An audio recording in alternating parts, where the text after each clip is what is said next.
student, today I want to teach you about Unit 4, Lesson 1. Here, explain about the great of the mighty rivers. We know Meherjan. Meherjan lives in Islam on the Shazgun's town production embankment. Embankment, মানে হচ্ছে তোমার যে খাতা বের করে লিখতে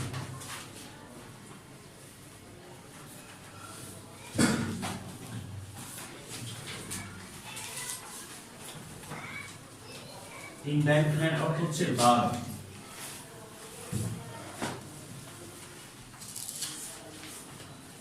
যেমন প্রত্যেকটা জেলা শহর বা থানা শহরকে প্রোটেক্ট করার জন্য মানে আমাদের বাংলাদেশ হচ্ছে নদীমাতৃক দেশ।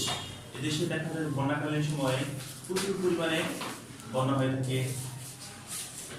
তো এই বন্যার প্রভাবটা দেখা যায় যে শহর বন্দরে যদি দেখা দেয় তাহলে যে সমস্যাটা হয় যে যেমন আমাদের টাঙ্গাইল শহরে প্রত্যেকদিন সকালবেলায় দেখা যায় অনেক দৈনিক যারা কাজ করে শ্রমজীবী আছে, যারা বিশেষ করে তোমার ভ্যান চালায় বা রিক্সা চালায় বা মানে কনস্ট্রাকশনের কাজ করে, এরা এছাড়াও যেমন স্টুডেন্ট যারা আছে তারা সবাই কি করে তোমার শহরে আসে, প্রত্যেকদিন কিন্তু আসে।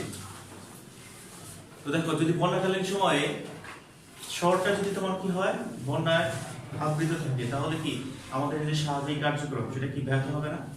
যখন 1988 সালের যে বন্যাটা প্রলয়ঙ্কারী বন্যা হয়েছিল আমাদের টাঙ্গাইল শহরটা অনলি দুইটা ব্রিজ কি ছিল তোমার জেগেছিল। সেটা কোনটা?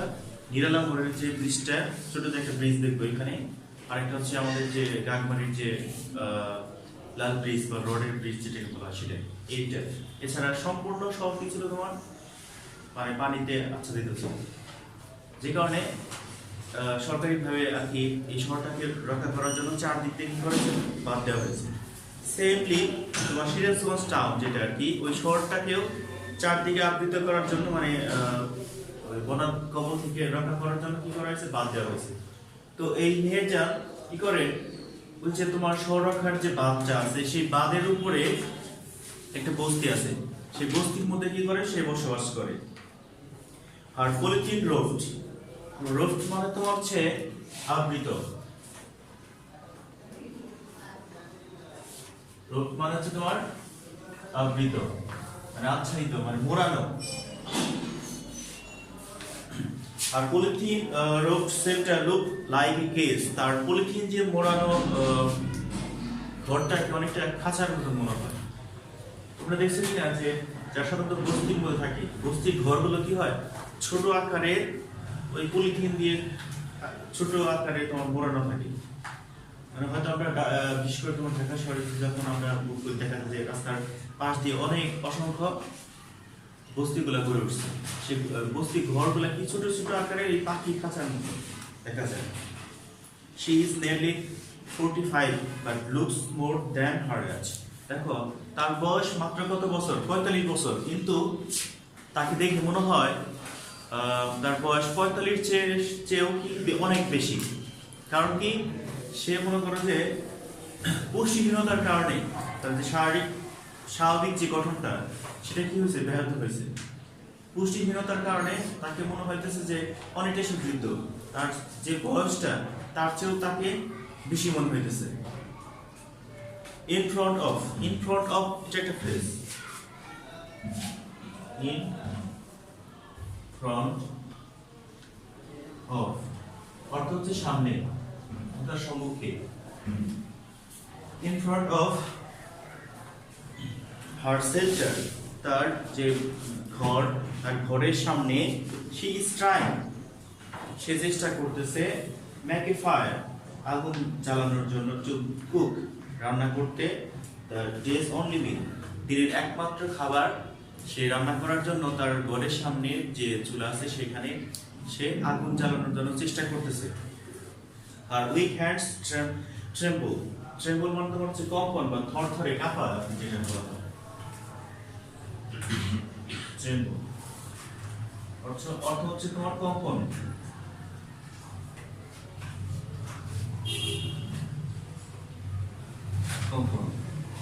ট্রেম্বল অর্থ হচ্ছে কম্পন। তো দেখো হার উইক হ্যান্ডস ট্রেম্বল, তার দুর্বল মানে এতটাই সে রুগ্ন শুকনো দেখা যাচ্ছে যে তার হাত মনে হয় যে কাঁপতেছে, এরকম ভাবে কাঁপতেছে। অনেক দেখবে বৃদ্ধ মানুষ যখন বয়সের কারণে কি হয়, তার হাতটা খাওয়ার সময় বা মানে হাঁটা চলাচল করার সময় হাত পা কিনছে কম্পন করতেছে, মানে কাঁপতেছে এরকম। as she has some fallen leaves, fallen leaves মানে তোমার শুকনো পাতা, fallen মানে কি পড়ে যাওয়া, leaves মানে কি পাতা। তো লেখো fallen অর্থ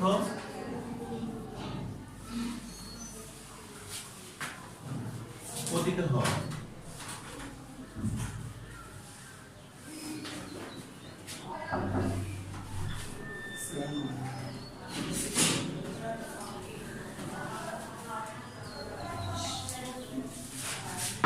ফলের অর্থ কি পতিত হওয়া মানে পড়ে যাওয়া যেটা বলা হয়। তারপর লিভস মানে তোমার কি পাতা,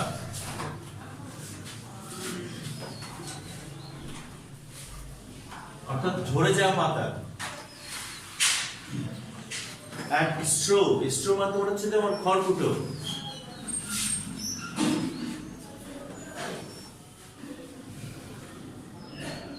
খড়কুটো।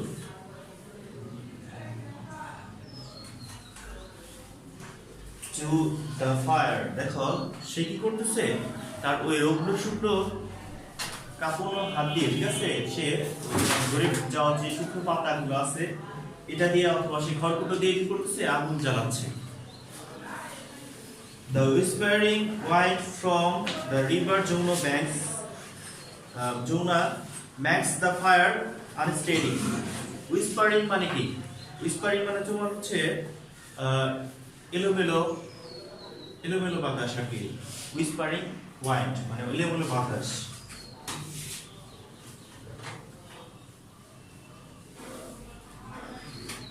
Whispering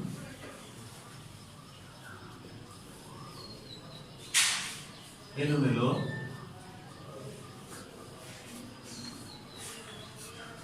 whispering মানে তোমার হচ্ছে এলোমেলো, তাহলে এলোমেলো বাতাস from the river যমুনা, অর্থাৎ যমুনা নদী থেকে আর কি যে এলোমেলো বাতাসটা আসতেছে। তারপরে makes the fire unsteady, এই যে আগুনটা ধরতেছে বা জ্বালাচ্ছে সেটা কি হইতেছে, তোমার আনস্টেডি হইতেছে, মানে অসমান হয়ে যেতেছে, সেটা নিয়ন্ত্রিত হয়ে যেতেছে। আনস্টেডি মানে তোমার হচ্ছে অসমান, আনস্টেডি অসমান।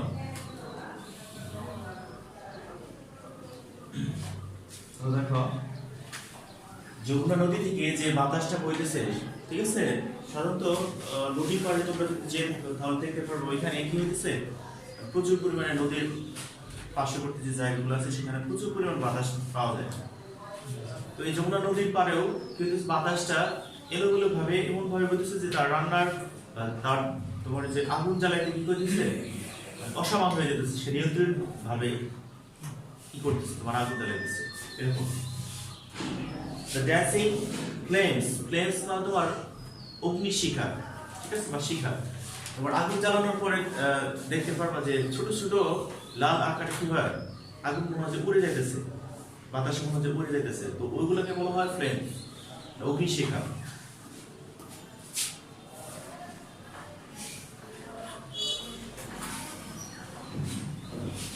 ফ্লেম মানে তোমার অগ্নি শিখা। তাহলে দেখো the dancing flames, তোমার এই অগ্নিশিখার নাচ, রিমাইন্ড মানে তোমার মনে করিয়ে দেওয়া, Meherjaan of the turmoil in her life, turmoil তোমার হচ্ছে দুঃখ ভরা তার জীবনের যে সময়গুলো, ঠিক আছে, এই জিনিসটা মেহেরজানকে মনে করে দিতেছে। কি মনে করে দিতেছে, ওই যে অগ্নিশিখা যেগুলো আছে সেগুলো। তাহলে টর্ময়েলের অর্থ কি, দুঃখ।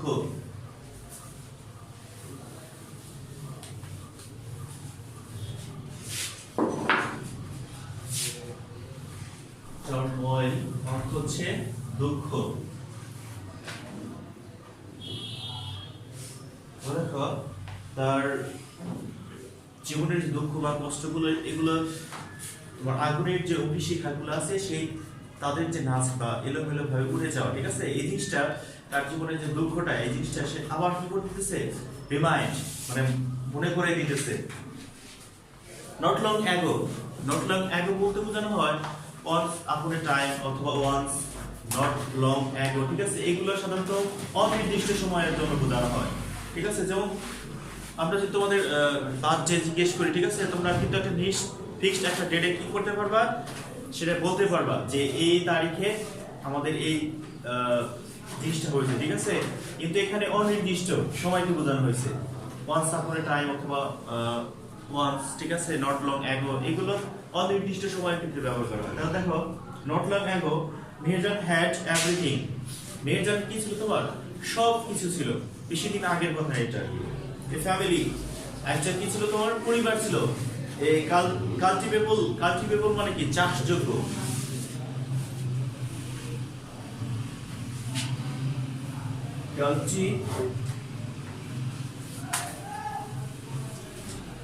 কাল্টিভেবল চাষ যোগ্য, অর্থাৎ মেহেরজান হ্যাড এভরিথিং, তার সব কিছু ছিল। কি কি ছিল তোমার, এই ফ্যামিলি, একটা পরিবার ছিল, তারপর হচ্ছে কাল্টিভেবল ল্যান্ড, চাষযোগ্য জমি ছিল, এন্ড ক্যাচল, ক্যাচল মানে হচ্ছে গবাদি পশু। গবাদি পশু কোনগুলো, যেগুলো আমরা কি করি, গৃহে পালিত করি, ঠিক আছে, যেমন ধরো তোমার হাঁস, মুরগি, গরু, ছাগল, এগুলো, ঠিক আছে, এগুলো আমরা কি করতেছি, বাসায় এগুলোকে পালতেছি। তো আমাদের বাড়িতে বা আমাদের গৃহে যে পশুগুলো বা যে প্রাণীগুলো আমরা কি করে থাকি, লালন পালন করে থাকি, এগুলোকে বলা হয় ক্যাচল বা গবাদি পশু, বুঝতে পারছো? তো দেখো, মেহেরজানের সবকিছু ছিল, বাড়ি ছিল, ফ্যামিলি ছিল, ঘর ছিল, চাকরি জমি ছিল, তারপরে গবাদি পশু ছিল। এটা কিন্তু অনেকদিন বেশি আগের কথা না, মানে সম্প্রতি আর কি। দ্য ইরোশন, ইরোশন মানে তোমার হচ্ছে ভাঙন, ভেঙে যাও।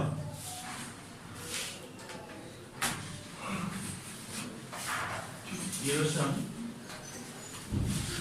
হচ্ছে ভাঙন।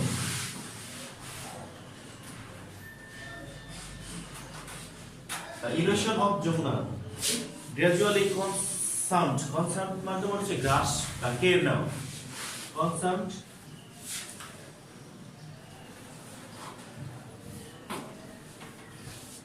গ্রাস করা।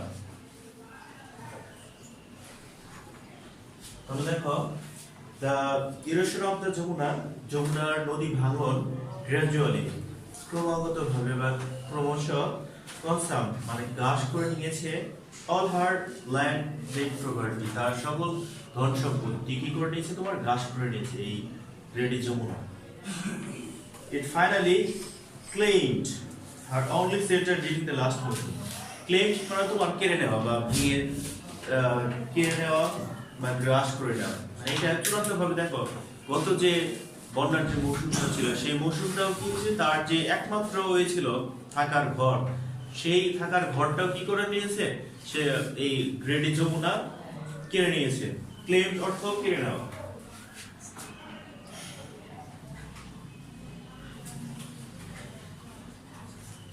কেড়ে নেওয়া,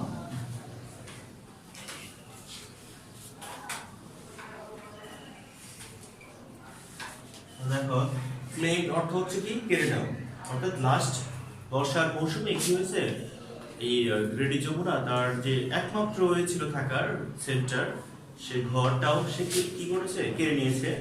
Claimed only the sector. It took the river only a day to devour Mayor's house, the trees, vegetable garden and the bamboo bush. এই নদী কি করেছে, তোমার একদিনের মধ্যেই মেহেরজানের যে ঘর ছিল, তারপরে গাছপালা, তারপরে শাকসবজির যে বাগানগুলো, তারপরে ব্যাম্বো বাঁশ মানে বাঁশ ঝাড় যেটাকে বলা হয়, এগুলো কেউ কি করেছে, একদম বিলীন করে দিয়েছে। She had a happy family once. তার একটা সময় কি ছিল, সুখময় একটা পরিবার ছিল। Over years she lost her husband. দেখো, সর্বশেষ যে বছরটা, সে বছরে সে তার তার যে হাজবেন্ড ছিল, সে হাজবেন্ড কি করেছেন, হারিয়েছেন। And her family had diseased that cruel hunger. দেখো, তারপরে তার পরিবারের মধ্যে একটা দারিদ্রতার ছাপ আসে, যে কারণে তারা খাদ্যের অভাবে আর কি রোগে আক্রান্ত হন। And poverty brought to the family. এই কারণে তার পরিবারের মধ্যে একটা দারিদ্রতার ছাপ চলে আসে।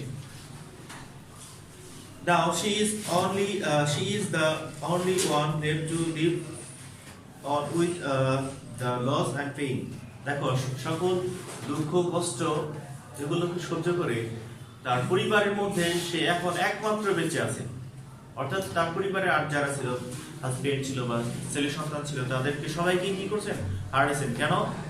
এটার হারানোর কারণ হচ্ছে তার মধ্যে একটা দারিদ্রতার একটা ছাপ চলে আসে, অর্থ সম্পদের একটা অভাব দেখা দেয়, ঠিক আছে? যে কারণে সকল দুঃখ কষ্ট সহ্য করে, ঠিক আছে? যেমন ধরো নদী পাড়ে যারা বসবাস করে, সাধারণত নদী পাড়ের লোক, দেখা যায় যে এরা এতবার এই বাড়ি ঘরটর ভেঙে মানে এতটাই মানে অর্থহীন হয়ে পড়ে যে শেষ পর্যন্ত তাদেরকে বসতে ছাড়া কোনো উপায় থাকে না। যেমন আমাদের বড় বড় যে নদীগুলো আছে, যেমন যমুনা, পদ্মা, মেঘনা, এই পাড়ের যারা লোক, ঠিক আছে, আমার মনে হয় যে যদি খোঁজ খবর নিয়ে দেখো, এদের এমন হয়েছে যে 4 বার 5 বার 6 বার 7 বার করে যে বসবাসের যে ঘরটা বা বাড়িটা, এটা ভেঙে গেছে।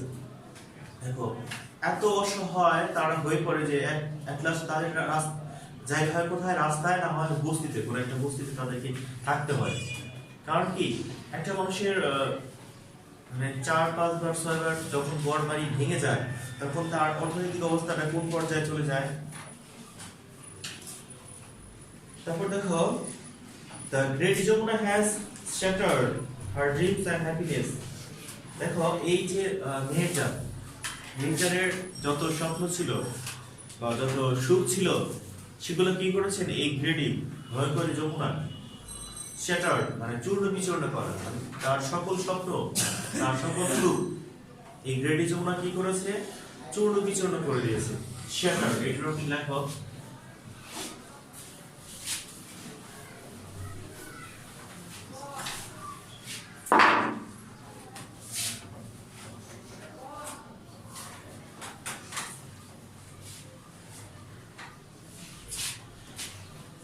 চূর্ণ বিচূর্ণ।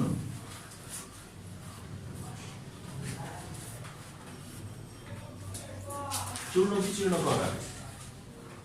দেখো, তার এই গ্রেডি যমুনা মেহেরজানের সকল সুখ বা সকল স্বপ্ন, ঠিক আছে, ভবিষ্যৎ নিয়ে তার যে পরিকল্পনা ছিল, সেগুলো কি করে দিয়েছেন, শ্যাটার্ড মানে চূর্ণ বিচূর্ণ করে দিয়েছেন। There are thousands others waiting to share the same fate like Meherjaan.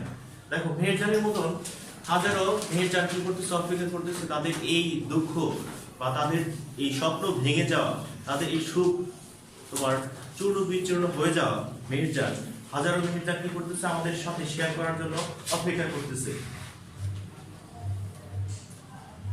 Fat মানে তোমার হচ্ছে দুঃখ আর কি। ফ্যাট অর্থ কি, দুঃখ।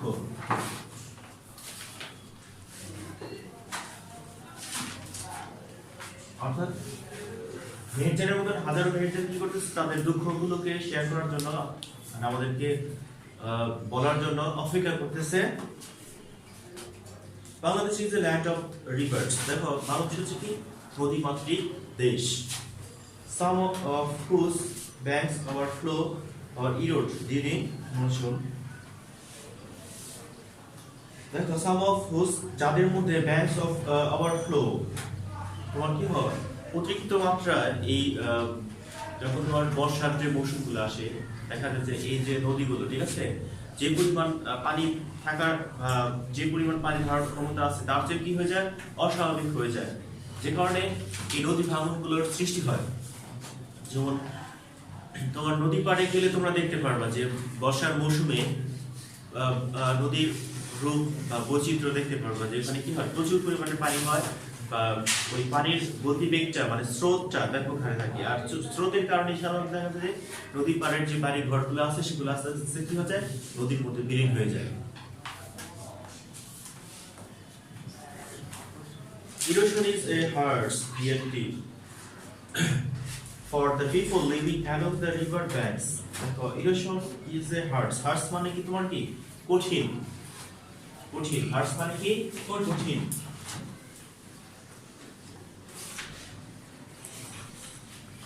harsh মানে তোমার হচ্ছে কঠোর বা কঠিন যেটা কঠোর রিয়েলিটি মানে তোমার বাস্তবতা এই যে নদী ভাঙনটা হচ্ছে কি আমাদের জন্য কঠিন বাস্তবতা বা কঠোর বাস্তবতা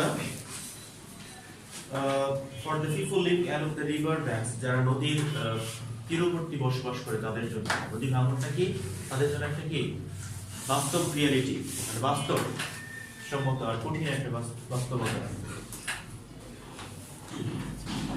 During each motion, many more villages are threatened. Threatened মানে তোমার হচ্ছে হুমকি থ্রেট করা মানে হুমকি দেওয়া threatened by the mighty rivers like Jumna, the Podda and Meghna.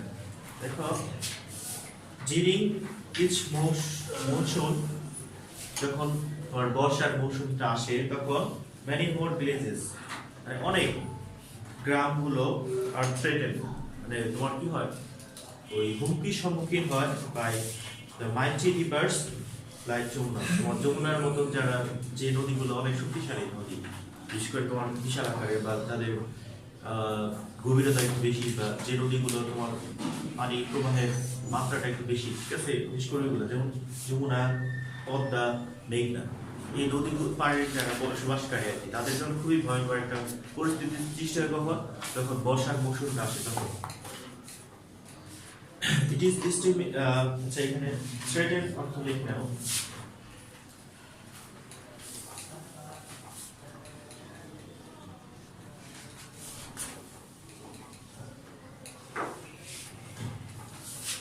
মানে তোমার হুমকি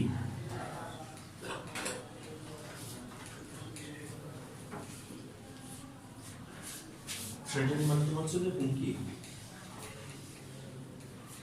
it is estimated estimate মানে হিসাব করা মানে ধারণা করা ঠিক আছে estimate it is estimated that river erosion makes at least 1 lakh people homeless every year in Bangladesh দেখো প্রত্যেক বছর আমাদের একটা এস্টিমেট করে দেখা হচ্ছে মানে হিসাব করে দেখা হচ্ছে যে এখানে বাংলাদেশে প্রায় 1 লক্ষ লোক কি হয় হোমলেস গৃহহীন হয়ে পড়ে প্রত্যেক বছর তাহলে একটু মানে আমরা জিপে চিন্তা করি যে 1 লক্ষ লোক যদি তোমার গৃহহীন হয়ে পড়ে মানে ঘর হারা হয়ে পড়ে বাড়িহীন হয়ে পড়ে তাহলে আমাদের অর্থনৈতিক অবস্থা বা আমাদের পারিপার্শ্বিক অবস্থাটা তাহলে ডিভাইডে কোথায় যাবে আমাদের দেশ অর্থনৈতিকভাবে কতটা অনগ্রসর হবে ঠিক আছে এই জিনিসটা আমাদের জাস্ট থিঙ্কিং করতে হবে আমাদের এটা নিয়ে ভালো একটা পরিকল্পনা করতে হবে যে এই নদী ভাঙনটা আমাদের কিভাবে রোধ করা যায় এটা ঠিক আছে নদী পাড়ের ভাঙন রোধ করার জন্য কি কি পদক্ষেপ নিলে এই কার্যক্রমগুলো হবে না সেগুলো করতে হবে এর জন্য ধরো নদী পাড়ের দুই পাড়ে আর কি ব্লক সিস্টেমের যে এইগুলা যেমন আমাদের যমুনা নদীর কথা যদি বলি যে যমুনা নদীর ব্রিজ করার আগে আমাদের এই পূর্বাংশে বেশি ভেঙে যেত ঠিক আছে কিন্তু নদীটা তোমার এখন পশ্চিম পাশে বেশি ভাঙতেছে কারণ হচ্ছে যে তোমার ওই ব্রিজটা করার কারণে আমাদের পূর্ব পাশের অনেক জায়গা জুড়ে তোমার ব্লক সিস্টেম করেছে নদীর পাড়ের সিস্টেমগুলো ব্লক সিস্টেমে ফালানোর কারণে এই ভাঙনটা অনেকটা রোধ করে গেছে এভাবে যদি নদীর প্রত্যেকটা পাড় দিয়ে তোমার কি করা হয় ব্লক সিস্টেম ফেলে দেওয়া হয় তাহলে এই ভাঙনটা অনেকটা রোধ করা যায় আর পাশাপাশি আমাদেরকে প্রচুর পরিমাণে বৃক্ষরোপণ করতে হবে ঠিক আছে আর বিশেষ করে শুধু এই বড় বড় নদীগুলো যে আমরা খনন করবো বা এটার কাজ করবো তা না এর সাথে সাথে আমাদের প্রত্যেকটা নদীকে কি করতে হবে খনন কার্যক্রম বা চারপাশের যে পানি নিষ্কাশনের জন্য যে ব্যবস্থা থাকা দরকার সেটা করতে হবে যেমন ধরো আমাদের বাংলাদেশে বর্তমান বছর আর কি 2020 সালে যে বন্যাটা হয়েছে সেটা অনেক দীর্ঘকালীন বন্যা হয়েছে কারণটা হচ্ছে যে আমাদের সাধারণত বন্যাটা হয় কোন দিক থেকে আসে উত্তর দিক থেকে পানি আসে তোমার এটা দক্ষিণ দিকে প্রভাবিত হয় তাই না বন্যার সময় কিন্তু এই জিনিসটা হয়ে থাকে তো দেখো আমাদের এই উত্তরাঞ্চল থেকে যখন দক্ষিণাঞ্চলে পানি নিষ্কাশনের জন্য ওইগুলো আছে যেমন নদীগুলো আছে ছোট ছোট নদী বা খাল এগুলো আমরা কি করতেছি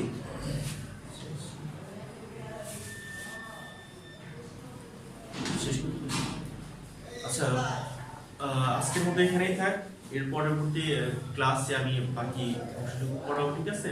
সবাই ভালো থেকো। আর এই যে যে শব্দের অর্থগুলো লিখে দিলাম, এটা অবশ্যই ভালো করে শিখবে, আর এগুলো হোমওয়ার্ক করবে বাসায়, ঠিক আছে? ঠিক আছে, আল্লাহ হাফেজ, ভালো থেকো সবাই, আসসালামু আলাইকুম।